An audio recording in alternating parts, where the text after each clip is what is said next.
Je devrais être au travail, mais au lieu de cela, je suis inexplicablement calme, assis à la table de la cuisine, en train de boire une tasse de café fraîchement préparée. J'en avais besoin pour me calmer. J'ai toujours trouvé cette pratique paisible. Elle faisait partie de ma routine matinale lorsque nos enfants étaient petits. Je me levais environ 1 heure avant le reste de la famille, juste pour profiter du silence. Je crois que c'était une sorte de passe-temps pour moi. Je m'appelle Evan. Evan Johnson, pour être précis. Heureux en ménage depuis 25 ans. Ou du moins, j'étais heureux en ménage, jusqu'à il y a quelques heures. Ma femme Audrey et moi avons 4 enfants, dont le plus jeune a quitté la maison l'année dernière.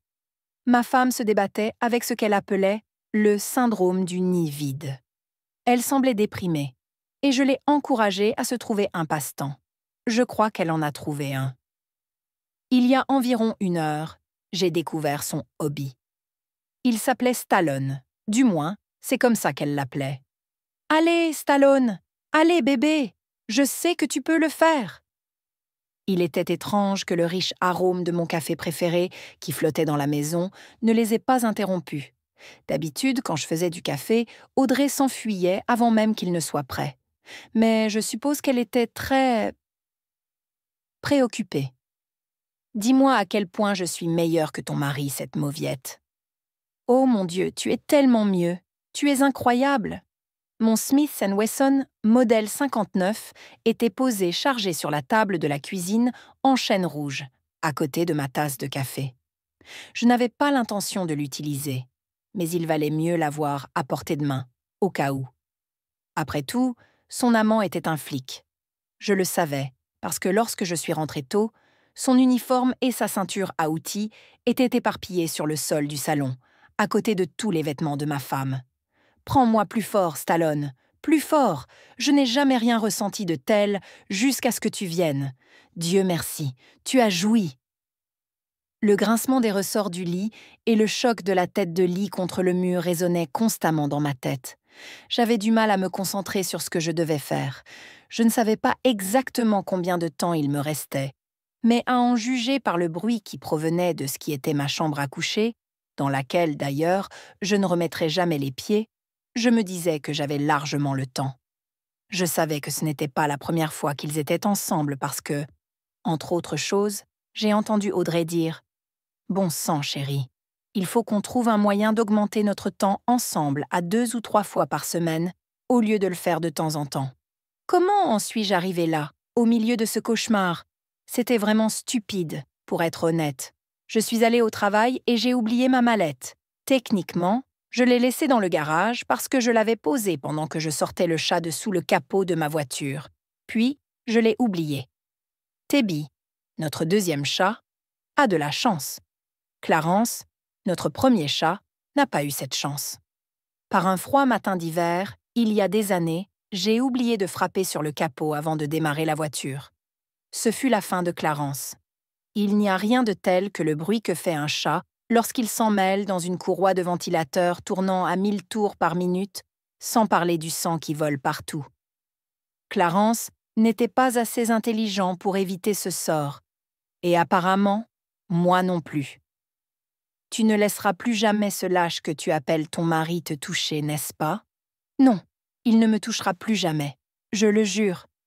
Ma mallette n'était même pas si importante, et j'allais la laisser derrière moi. Mais j'avais besoin de documents pour une réunion avec un client, alors j'ai décidé de passer à la maison. En tournant dans notre rue, j'ai vu une voiture de police garée devant ma maison. J'ai eu l'impression que quelqu'un m'avait poignardé en plein cœur. Pendant un instant, j'ai pensé que quelque chose de terrible était arrivé à ma femme.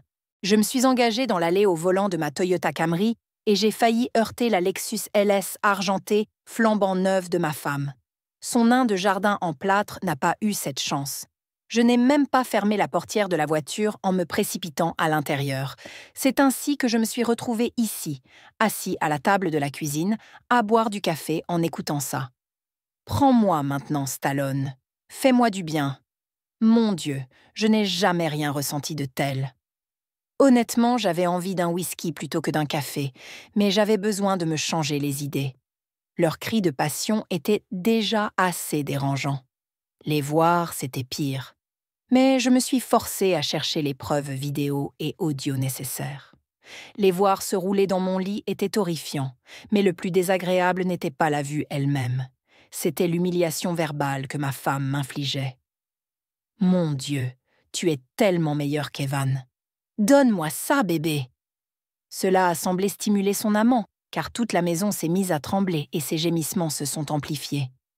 Laissez-moi vous dire que c'est un choc quand votre femme couche avec son amant dans votre lit conjugal. Et oui, de mon côté du lit. Je n'en pouvais plus. J'ai couru à la salle de bain et j'ai vomi mon petit déjeuner. J'ai été surpris qu'ils ne l'aient pas entendu ou senti, mais je suppose qu'ils étaient trop concentrés sur leurs activités. Même après avoir vu et entendu suffisamment de choses pour convaincre un jury, une partie de moi n'arrivait toujours pas à y croire. Ma femme a 50 ans, et l'idiot avec lequel elle couche ne doit pas avoir plus de 30 ans. Il était en bonne forme physique et n'était clairement pas de taille à m'affronter. Je n'étais pas vraiment en pleine forme, mais elle aurait pu au moins trouver quelqu'un avec le même niveau de corpulence que moi. Cela a semblé durer une éternité, mais au bout de 90 minutes, le silence s'est fait. Je suppose qu'ils ont fait une pause. Soudain, j'ai entendu Audrey demander « Quelle est cette odeur ?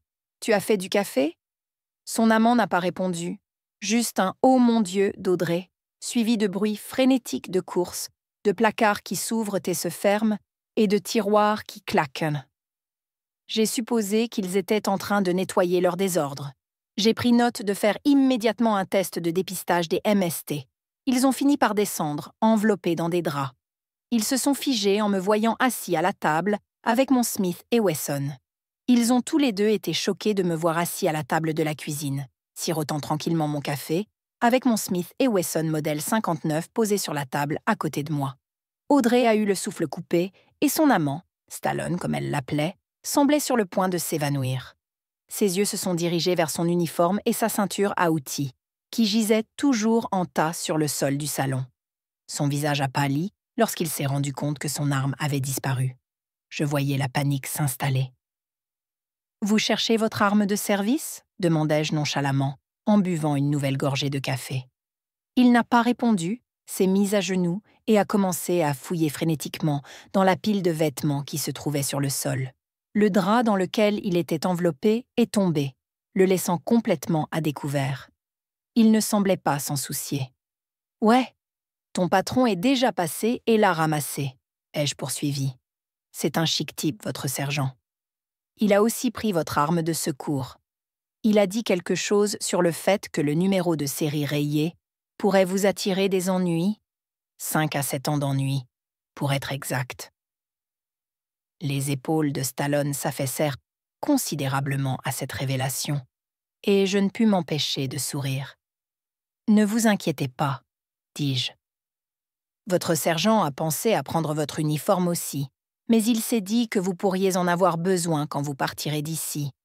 Oh, et au fait, il a aussi pris ta voiture de patrouille. Il a dit que tu l'avais mal utilisée pendant ton service. Stallone a baissé la tête en signe de défaite, et je jure que j'ai vu une larme couler sur son visage. Pourquoi ne pas mettre votre uniforme et sortir d'ici? J'ai fait un signe de la main en direction du salon. Il s'est levé d'un bond, a pris ses vêtements et s'est précipité vers la sortie sans se retourner.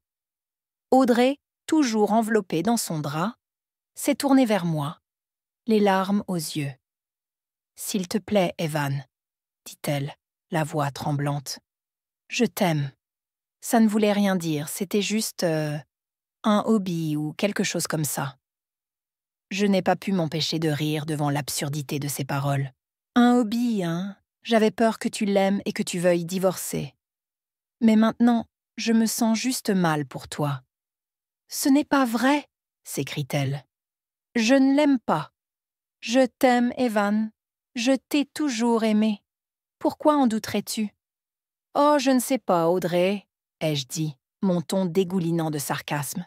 « Peut-être que c'est à cause des heures d'images que j'ai de toi te roulant avec Stallone dans notre lit, ou peut-être que c'est la façon dont tu m'as traité de faible tout en gémissant son nom. » Audrey avait l'air horrifiée, mais je n'en avais pas fini. Au fait, j'ai envoyé la vidéo à nos enfants. Je pensais qu'ils méritaient de savoir qui était leur nouveau père. Ils ne l'ont pas très bien pris, alors tu devrais attendre un peu avant de les appeler. Audrey sursaute et porte ses mains à sa bouche. « Oh mon Dieu, Evan, tu n'as pas fait ça. »« Je l'ai fait, » ai-je répondu sans détour. « Et ce n'est pas tout. J'ai aussi envoyé la vidéo à la femme de ton amant. Il s'avère qu'elle travaille dans la même entreprise que toi. Je crois qu'elle a dit qu'elle était l'assistante exécutive du PDG. » Le visage d'Audrey est devenu cendreux. « Ne t'inquiète pas, » dis-je en feignant l'inquiétude. Je lui ai dit de ne pas quitter son travail parce que tu auras toujours besoin du tien, même s'il te transfère à Little Rock. Audrey tremblait à présent, les yeux écarquillés par l'incrédulité. « Comment as-tu pu être aussi cruel avec moi, Evan ?» Je me suis adossée à ma chaise, j'ai bu une nouvelle gorgée de café et j'ai souri. « Cruel ? Oh chérie, je n'ai pas été cruelle. Je voulais juste que tout le monde soit au courant de ton nouveau petit ami. Tes amis sur Facebook avaient l'air assez heureux pour toi, pourtant. » Audrey s'est effondrée sur le sol, sanglotant de façon incontrôlable. Elle se balançait d'avant en arrière, serrant le drap autour d'elle comme s'il pouvait la protéger de la réalité de ce qui se passait. « Habille-toi, Audrey, » dis-je fermement. « Tes parents vont bientôt venir te chercher. » Elle a levé les yeux vers moi, le visage baigné de larmes. « Mes parents ? Pourquoi mes parents viennent-ils ici ?»« Eh bien, tu auras besoin d'un endroit où rester, » ai-je expliqué. « La maison devra être vendue dans le cadre du règlement du divorce. » Les sanglots d'Audrey s'amplifient. « Evan, s'il te plaît, » supplie-t-elle. « Je ne pensais pas que tu le découvrirais. »« C'est le problème, n'est-ce pas ?» Je l'ai interrompu. « Tu n'as pas réfléchi. Tu croyais vraiment qu'il n'y aurait pas de conséquences ?» Elle n'avait pas de réponse à cela, juste plus de larmes et de plaidoyers incohérents. 10 minutes plus tard, elle est descendue, habillée, mais sans sa valise. Comme à l'improviste, la voiture de ses parents s'est arrêtée dans l'allée. « Au revoir, Audrey », ai-je dit en tenant la porte ouverte comme un gentleman. Elle a hésité un instant, ses yeux cherchant dans les miens un signe de pardon. N'en trouvant aucun, elle a franchi la porte et est montée dans la voiture de ses parents, sans un mot de plus. En regardant la voiture s'éloigner, j'ai ressenti un soulagement inattendu. Le cauchemar était terminé et je pouvais enfin commencer à reconstruire ma vie. Voici l'histoire. Si vous l'avez aimée, soutenez-nous en nous aimant et en vous abonnant à notre chaîne. Merci d'être ici avec nous. Prenez soin de vous et à la prochaine fois.